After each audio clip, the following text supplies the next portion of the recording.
이걸 좀 다르게 이제 그 표현해 보죠. 제가 오늘 아주 뭐 전 세계에서 야, 딥스를 변호하는 또라이가 있어. 예, 저는 일단 제가 정의한 딥스를 아까 얘기했잖아요.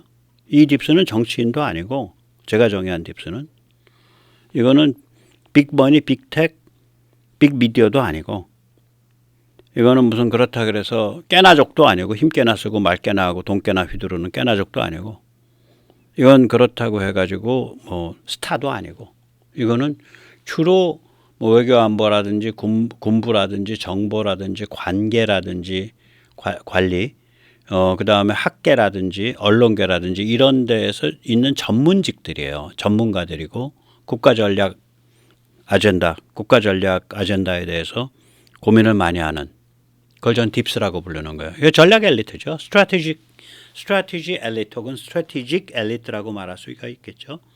그래서 대중과 정치인과 정치 지도자와 딥스가 제대로 결합을 해서 삼중주를 펼치면 이게 무시무시해지는 거죠. 그게 한 사회 번영의 레시피입니다. 예. 그래서 이 딥스의 본질이 뭐야? 이건 정신과 지성의 엘리트예요. 그 사회. 인간은 그렇게 돼 있어요. 엘리트와 대중이에요. 엘리트는 대중에서부터 나오는 거고 또 엘리트는 대중으로 다시 돌아가는 거죠. 그리고 이런 순환 관계에 있는 거예요, 이게. 그럼 한국에서 이런 종류의 엘리트들이 있냐? 굉장히 드물어요. 굉장히 드뭅니다. 그래서 그러니까 이제 백모 같은 자가 이제 그 흉내 비슷하게 내고 있는 거지. 이 한국 딥스의 형성을 막아온 제일 원인이 뭐냐면 지식인의 식민지 마름 근성 혹은 그 원시 수렵 채취인 근성입니다. 나만 알고 있으면은 돈 벌 수 있어. 나만 알고 있으면은 출세할 수 있어. 이게 있어요, 한국인이. 굉장히 심해요. 예를 들면요, 이승만 연구소가 있죠, 연세대학교에서 하는 거. 거기에 그 아주 원로라는 분이 한 몇 년 동안 거기 원장을 하셨어요, 이승만 연구원에. 이 양반이 우남이 이렇게 그러니까 우남이 감옥에 있을 때니까 1903, 4년부터 한 1930년까지 뭐 생각나면 한 달에 한 줄, 생각나면 뭐 두 달에 한 줄씩 쓴 일부러 자기 영어 훈련하려고 한 것 같아. 영어로 쓴 메모책이 있어요. 로그북이라고. 로그북을 자기 엉덩이 밑에 깔고 그것도 자기 것도 아니고 자기가 발굴한 것도 아니고 연구원의 공식 자료인데 그걸 안 내놨었다니까. 그 제가 그 로그북을 해독한 최초의 사람이에요. 그래서 그걸 아무도 해독할 생각을 안 했어. 제가 그 연구원에 꼴방 좀 얻어서 이렇게 공짜로 있었을 때가 있는데 그래서 그 로그북 보고서 저거 뭐야 하고서 제가 해독해서 로그북에 이런 내용이 있습니다. 이런 내용. 그래서 제가 그때 몇 번 글도 쓰고 그랬죠. 우남의 그러니까 이거 뭐예요? 나만 알고 있으면 내가 논문 쓸 수 있고 내가 권위자로 대접받을 수 있다라고 생각해서 그걸 깔고 앉았는데 그 사람의 지위가 뭐냐? 원로고 이승만 연구원의 원장이에요. 이게 식민지 마름 근성이지. 혹은 원시 수렵 채취인 근성이죠. 송이가 나는 데는 나만 알고 있어야 돼. 그 다음에 뭐 예를 들어서 꿩이 이렇게 둥지를 틀고 있는데 나만 알고 있어야 돼. 참개가 다니는 또랑 그 통로는 나만 알고 있어야 돼. 원시 수렵 채취인 근성이죠. 아주 편협한, 아주 조잡한 탐욕이죠. 이게 있어요, 한국인이. 그래서 우리가 종교개혁 마인드나 혹은 르네상스 마인드를 좀 찾아야 됩니다. 종교개혁 마인드가 뭐겠어요? 위클리프 영국의 틴데일 혹은 그 프러시아의 루터 다 뭐예요? 내가 읽는 성경을 대중도 읽을 수 있도록 해야 된다. 왜냐? 사람 한 명 한 명이 하나님 앞에 단독자니까 성경을 통해서 하나님 직접 만날 수 있도록 해야 된다. 참고로 저는 교회 안 다닙니다. 그러니까 너무 반감 갖지 마십시오. 저는 그러니까 기독 사상이 없으면 서양 문명을 잘 이해를 못해요. 단어에 다 배어 있어요. 그게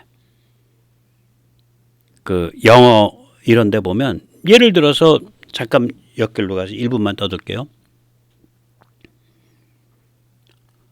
자기 공의란 말이 있잖아. self righteousness. 자기 공의. 영어로 righteous가 이제 성경에선 공의 그 기독교 단어죠.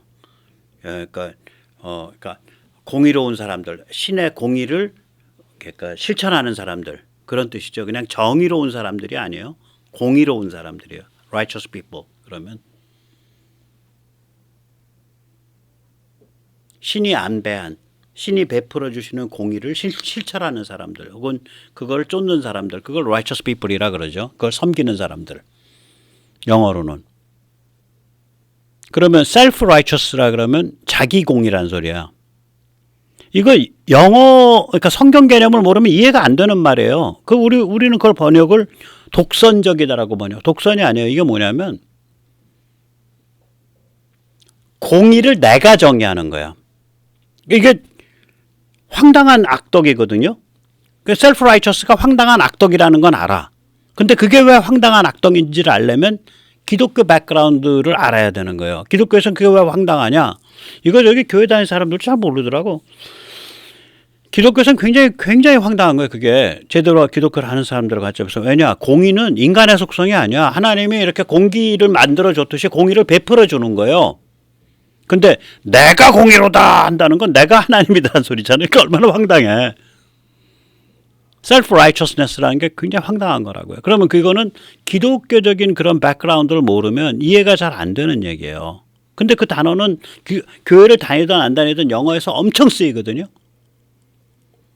그런 단어들이 많아요. 예를 들어 철학적으로 보면 에이전트 같은 단어도 그래요. 그리고 에이전트 그러면 대리인 그렇게만 알잖아요. 그런데 이게 기독교에서는 무슨 컨셉이 있냐면 대리인은 대리인인데 스튜어드십 비슷해요. 그러니까 뭐냐면은 하나님이 너에게 뭔가를 부여하고 뭔가를 내려줬을 때 네가 그걸 잘 운영하고 관리해서 하나님을 기쁘게 해야 된다. 뭐 이런 비슷한 컨셉들이 있잖아요. 거기에 기독교에. 그러니까 아주 세속적인 표면적으로 보면 내가 행위 주체야. 그런데 내 행위가 어떤 문맥 속에서 촉발된 거예요. 그걸 한 번 더 나가면 보통 때는 별로 능동적이지 않은 그러한 존재인데 이쪽에서 작용을 가하면 행위 주체로 돌변해가지고 나한테 반작용을 해. 이거를 에이전트라고 표현해요. 그러면 그게 에이전트가 그런 뜻이 있다. 그냥 대리인이 아니라 이거를 그냥 이해하려면 기독교 백그라운드가 있어야 되는 거야. 거기서 나온 단어라고 이게. 에이전트라는 단어를 그렇게 해석하는 거는 정치 철학에서 가끔 쓰이는데 그러니까 예를 들면 시진핑은 에이전트 개념이 없는 거지. 무슨 얘기냐.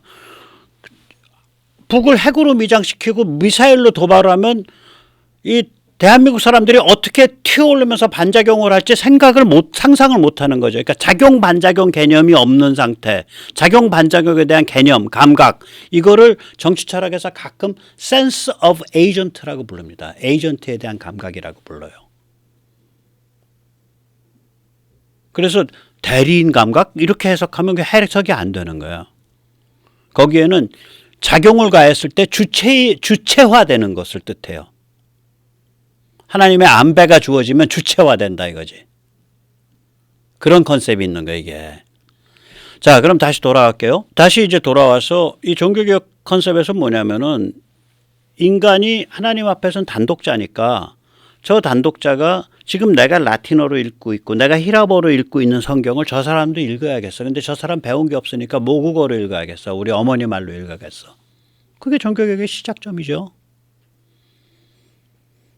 그 르네상스도 비슷해요. 우리는 단테 그러면 하나님의 안배한 코미디 흔히 신곡이라고 표현하는 거. 코미디는 그때 해피엔딩입니다. 하나님의 안배한 해피엔딩. 그게 신곡의 뜻이에요. The Divine Comedy. 1300년대 초에 나오죠. 마키아벨리 15세기 말 16세기 초지. 갈릴레오 16세기죠. 그러면 그 악명 높은 마키아벨리와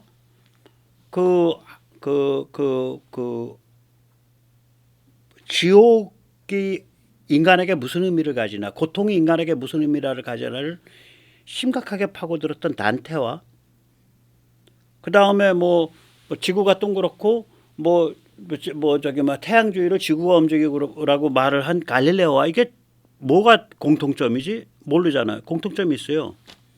전부 시정 잡배 언어로 자기의 대표작을 쓴 사람들이에요. 라틴어가 아니라 그 당시 시정 잡배 언어인 그러니까 피렌체 이탈리아어로 썼습니다. 그러면 이 사람들의 마인드는 뭐냐 이거지. 내가 아는 지식을 대중의 소각한 언어로 알리겠다는 거지. 그래서 한국 지식인이 여기에 도달을 해야 돼요. 그러니까 내가 아는 지식과 진실을 대중과 나누겠다. 그러한 지식인이 많아졌을 때 그 중에서 영민하고 재능 있고 좀 강골인 사람들이 딥스가 돼가는 거예요. 근데 이 토양 자체가 약하니까 딥스가 배출이 안 되지. 한국은. 아주 약한 거죠. 지금 상태는. 지금 이제 그림으로 한번 나타내 봤습니다. 예, 그림으로 나타내면 이렇게 되죠. 예, 대중이 존재를 하고 여기 정가스 중에 정치인, 깨나족 스타 중에 이 대중이 정가스랑 결합을 하죠. 그래서 굉장히 대중적 그 매력을 가진 정치인이 대중으로부터 퍽 튀어나오죠. 어느 순간에. 그 정치인이 또 딥스가 뭔지를 아는 거야. 자기는 뭐 좀 생각도 좀 굉장히 현실적이고 이렇게 감각적이지만 뭔가 지혜롭고 멀리 보는 사람들이 존재한다는 걸 아는 거예요. 그래서 그 정치인이 그런 사람들을 만나서 그런 사람들과 교류를 하고 교감을 하고 그리고 그 사람들의 말을 새겨들어. 그리고 실행을 해. 그러니까 정치인이 딥스 친화적인 거지. 그리고 또 딥스는 이게 또 타락을 해서 뭐 꼼지락다삭 못하는 상태가 아니라 뚜렷한 자기 주견을 갖고 무엇이 생명 번영에 유리하고 무엇이 진실을 섬기는 것이고 무엇이 문명을 뻗어가게 만드는 것이냐 이런 고민들을 하는 사람들. 국가 전략이 뭐냐 이런 고민하는 기풍이 있는 그런 딥스고. 그러니까 딥스는 딥스답고 정치인은 정치인답고 대중은 대중답고 중중정정 딥딥. 그럴 때 이게 딱 결합하는 거예요. 세계가. 그러면 나라가 무지하게 치고 나갑니다. 그런데 지난 한 1990년 그러니까 이제 그 동구 소련 망할 때부터 한 2016년까지 무슨 일이 이게 이제 개판이 나니까 트럼프 같은 괴물이 등장한 거지. 빅머니가 야 이제 뭐 가치고 뭐 이념이고 원칙이고 이제 다 없어. 그냥 돈이면 다 착해지는 거야. 시장이면 다 착해져. 쟤 뭐 나쁜 범죄야. 시장 속에 쳐박아. 폭탄 가지면 착해져. 쟤 빨갱이야. 시장 속에 쳐박아. 그럼 쟤 자유민주주의자로 거듭나. 시장이 바로 은총이고 거듭남이고 구원이고 부활이야. 빅머니가 그렇게 생각한 거죠. 그리고 뭐 정치인 별거야. 야, 돈 마련된다며? 나 돈 질러 테니까 당신 내 말 좀 들어. 그럼 정치인이 권력 잡은 다음엔 야 냉전 다 끝났잖아. 야 이제 고민 좀 그만하고 우리가 주문하는 대로만 해. 알았지? 딥스를 확 머리를 마비시켜버린 거예요. 그렇게 해서 20몇 년이 간 거야. 파란 선입니다. 그게. 그 파란 선이에요. 그래서 이 엘리트와 대중의 관계 이걸 고민을 하다 보면 딥스란 용어를 가지고 함부로 만들어서 사람 낙인을 찍는 거를 잘 못하게 돼요. 전 잘 못하겠더라고. 예. 자, 그 다음에 이제 마지막으로 좀 정리를 해드리겠습니다. 네. 숄츠는 거짓말을 하며 우크라 국민을 모욕했다.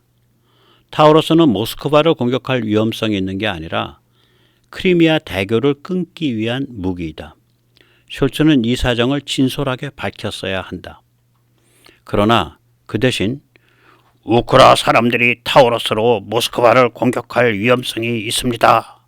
이렇게 말함으로써 한편으로는 전쟁에 관한 진실을 감췄고 다른 한편으로는 우크라 국민을 모욕했다.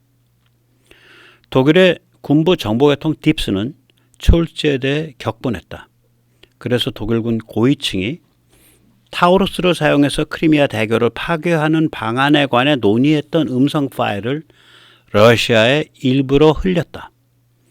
딥스가 정치인에 대해 처절하게 반란을 일으킨 사건이다. 딥스는 군부, 정보계통, 외교안보, 관계, 학계, 언론계 등의 핵심 지식인들 사이의 네트워크이다. 이는 정치인이나 깨나족이나 스타들로 이루어진 정가스와는 다른 존재이다. 또한 빅머니, 빅텍, 빅미디어로 이루어진 3빅과도 다른 존재이다.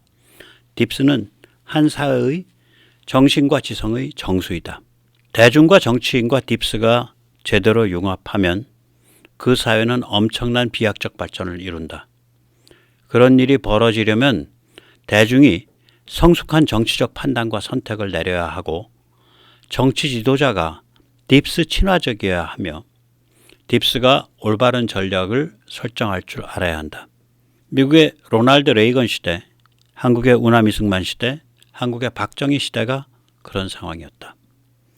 1990년경부터 2016년까지 미국의 딥스는 크게 타락했었다. 타락 친중 글로벌리즘 빅머니가 미국 정치인을 장악했다. 미국 정치는 돈이 엄청 많이 드는 비즈니스이기 때문에 빅머니에겐 손쉬운 먹잇감이었다. 권력을 장악한 정치인이 딥스를 굴복시키고 타락시켰다. 타락한 정치인에 의한 딥스 자체의 타락은 미국뿐 아니라 유럽에서도 나타난 현상이다. 미국에서는 2017년 괴짜 럭비공 트럼프의 집권 이후 딥스의 각성이 본격화됐고 유럽에서는 2022년 우크라 전쟁 이후 딥스가 빠른 속도로 깨어나고 있다. 이번 독일 녹음 파일 유출 사건은 타락한 정치인에 대한 딥스의 반란이다. 한국은 몸집만 커졌을 뿐 아직 딥스가 여물지 못했다. 딥스보다 더 훌륭한 딥스다운 지도자들인 우남 이승만과 박정희가 있었지만 그 이후 전략 엘리트들은 그 존재감이 희미해졌다. 이는 한국 지식인의 한계 때문이다.